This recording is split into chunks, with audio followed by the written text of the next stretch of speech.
Assalamualaikum warahmatullahi wabarakatuh. Perkenalkan, nama saya Zafira Haura Putri Tumewi, NIM 19059218. Saya akan menjelaskan materi mengenai peramalan atau forecasting. Pengertian forecasting atau peramalan.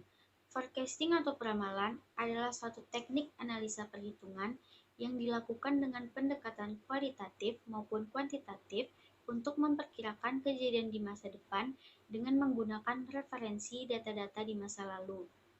Peramalan bertujuan untuk memperkirakan prospek ekonomi dan kegiatan usaha serta pengaruh lingkungan terhadap prospek tersebut. Peramalan berdasarkan horizon waktu. Yang pertama, peramalan jangka pendek. Tidak sampai 1 tahun, biasanya kurang dari 3 bulan. Yang kedua, peramalan jangka menengah. 3 bulan sampai 3 tahun. Yang ketiga, peramalan jangka panjang. Lebih dari 3 tahun. Jenis-jenis peramalan. Yang pertama, peramalan ekonomi atau economic forecast. Peramalan ekonomi menjelaskan siklus bisnis dengan memprediksi tingkat inflasi, ketersediaan uang, dana yang dibutuhkan untuk membangun perumahan, dan indikator perencanaan lainnya. Yang kedua, peramalan teknologi atau technological forecast.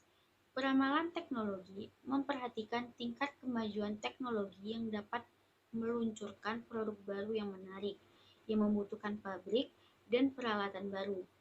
Yang ketiga, peramalan permintaan atau demand forecast. Peramalan permintaan atau demand forecast adalah proyeksi permintaan untuk produk atau layanan suatu perusahaan.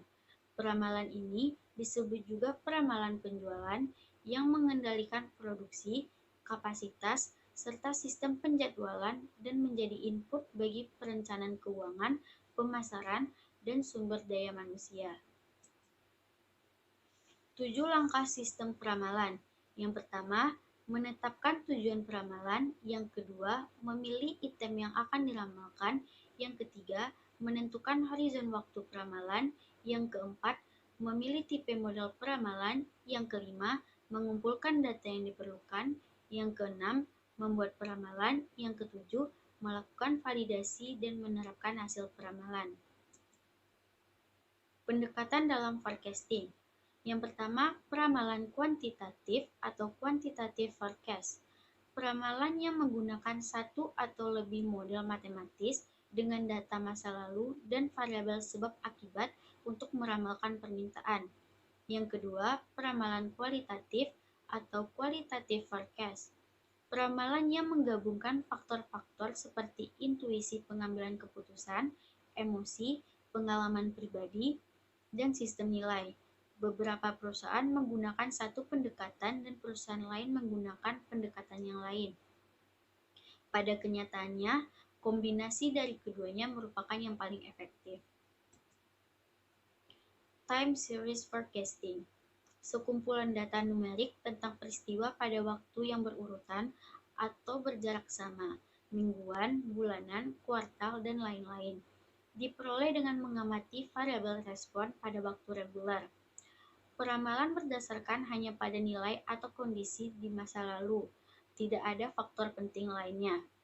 Mengasumsikan faktor yang berpengaruh di masa lalu dan sekarang yang akan berpengaruh pula di masa datang. Komponen time series. Yang pertama, tren, merupakan pergerakan data sedikit demi sedikit meningkat atau menurun.